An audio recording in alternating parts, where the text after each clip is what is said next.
అనేది అనంతమైనటువంటి పరమాత్మ చైతన్యానికి సంకేతం అన్నమాట. అయితే శ్రీకృష్ణ అని అన్నారు.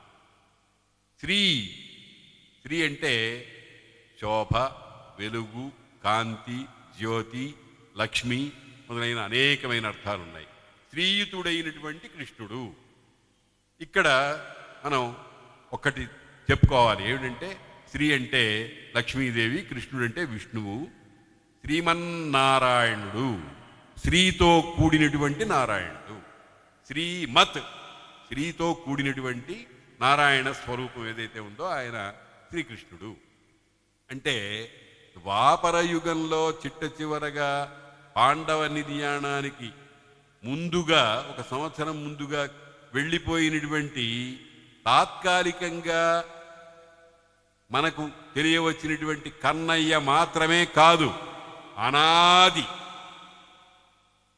మధ్య లయుడు, ఆది మధ్యము లయము లేనటువంటి అఖండ చైతన్యం ఏదైతే ఉందో ఆ చైతన్యము శ్రీకృష్ణ తత్వంగా జ్ఞానస్వరూపిణి గనక కుంతీదేవి భావన చేసింది. శ్రీకృష్ణ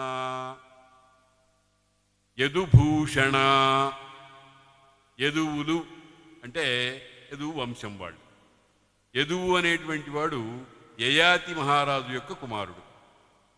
యయాతి కథ భారతంలో చాలా చిత్రంగా ఉంటుంది, చాలా ఆలోచింపదగిందిగా ఉంటుంది. భారతంలో కథలన్నీ కానీ చాలా చాలా భాగం మనకు లోకంలో ఉన్నట్టుగానే రాగద్వేషాలతో, ఇతరమైనటువంటి ఈర్ష్య, అసూయ మొదలైనటువంటి వాటితో కూడి ఉన్నట్టుగా కనిపిస్తాయి. కానీ అవన్నీ కూడా వాటిని ఏమంటారంటే సాంకేతికమైనటువంటి కథలు గనక వాటిల్లో మనం ఎప్పుడు కూడా తత్వదర్శనం చేయడానికే ప్రయత్నం చేయాలి.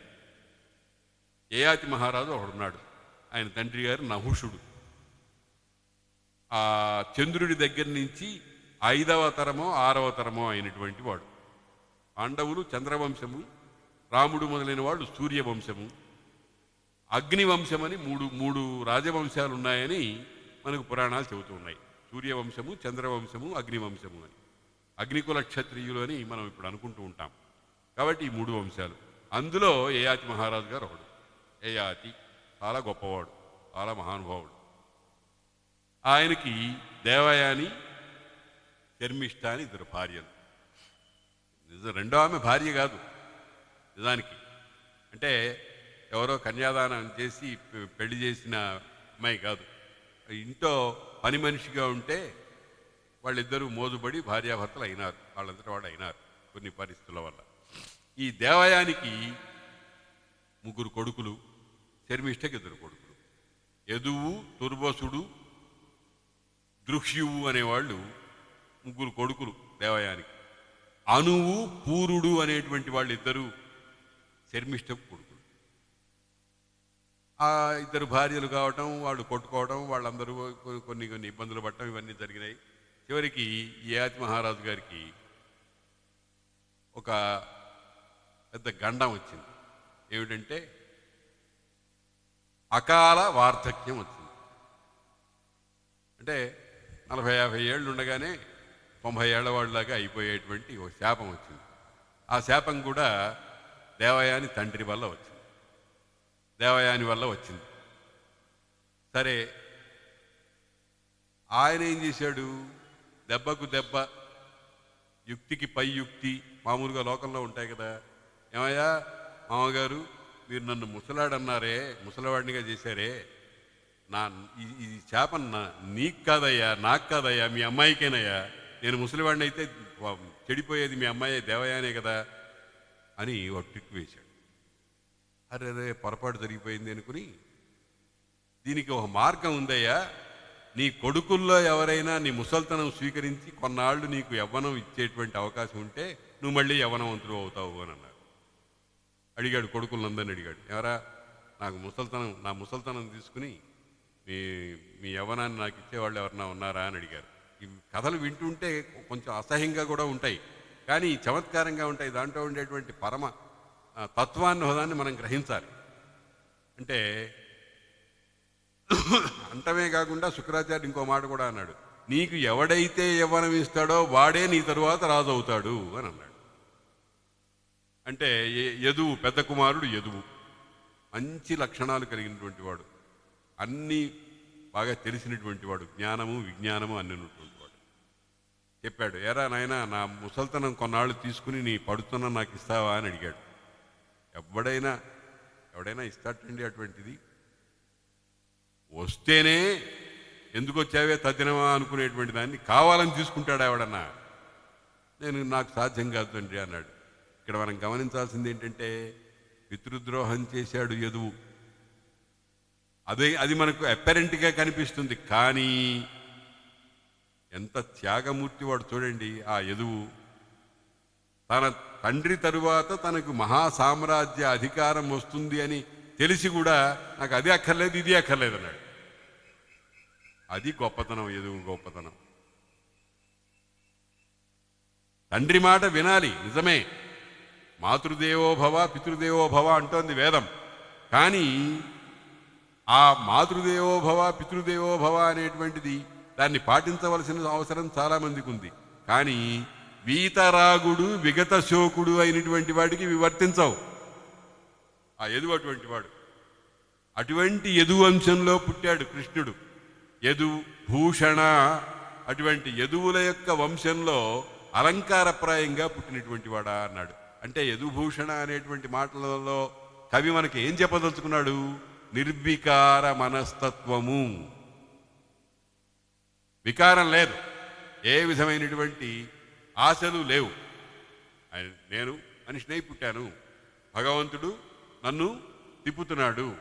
ఈశ్వర సర్వభూతానాం హృద్దేశే అర్జున తిష్టతి భ్రామయన్ సర్వభూతాని యంత్రారూఢాని మాయయా అని అన్నారే, ఆ రకంగా చెబుతున్నాను అని. సర్వభారాన్ని భగవంతుడి మీద పెట్టేటువంటి లక్షణం కలిగినటువంటి వాడున్నాడే, వాడు అన్ని క్షేమాలు పొందుతాడు.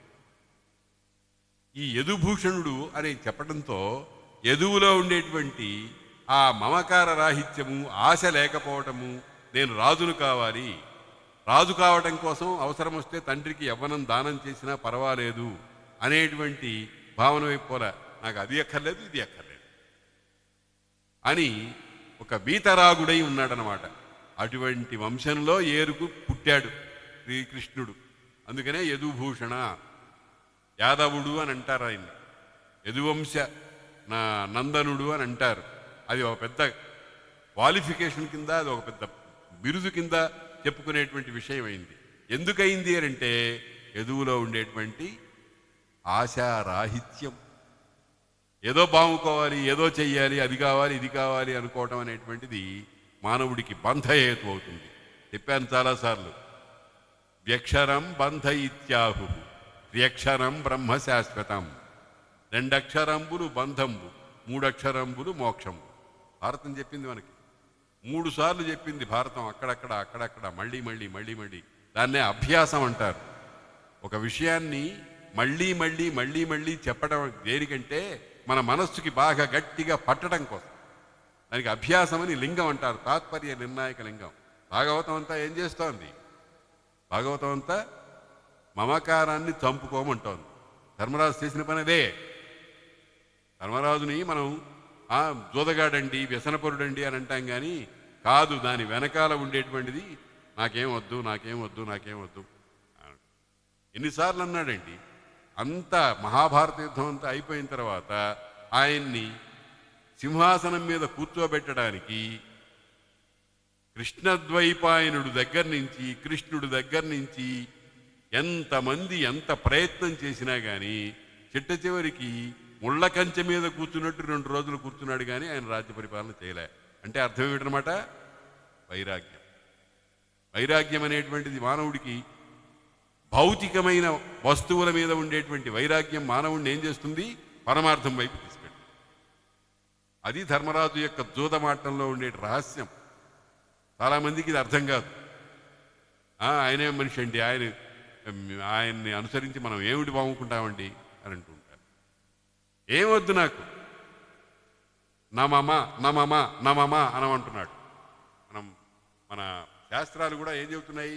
నువ్వు ఏదన్నా దానం చేసినప్పుడు ఇదం సువర్ణం తుభ్యం లక్ష్మీనారాయణ స్వరూపాయ తుభ్యం సంప్రదదే నా మామ అని నీళ్లు వదులుతున్నాడు. అంటే ఇంకా ఇక్కడ చేతి మీద ఏదైనా కాస్త మాలిన్యం అనేది ఉంటే దాన్ని కడిగేసుకుంటున్నాడు అనమాట, ఏమాత్రం మిగలకుండా. దాన్ని ధారాపూర్వకంగా దానం చేయటం అని. దానం చేయటంలో ఉండేటువంటి గొప్పతనం ఏమిటి? దానం యజ్ఞానాంబరూధం లోకే దాతారం సర్వజీవాన్ సర్వభూతాన్యుపజీవంతి దానేన అరాతీరపానుదంత దానేన మిత్రా ద్విషంతో మిత్రా భవంతి తస్మాత్ దానం పరమం వదంతి అని వేదం చెబుతోంది. దానంలో ఉండేటువంటి గొప్ప లక్షణం ఏమిటంటే దానం అనేటువంటిది మనలో ఉండేటువంటి పరమ నికృష్టమైనటువంటి మమకారము అనే జాడ్యాన్ని పోగొడుతోంది. దానం చేయటం వల్ల అవతలి వ్యక్తి బాగుపడుతుండటం కాదు, మనం బాగుపడుతున్నాం, అది గమనించాలి. కాబట్టి అటువంటి మమకార రాహిత్యము అనేటువంటి దాన్ని ప్రత్యేకించి చెప్పడం కోసం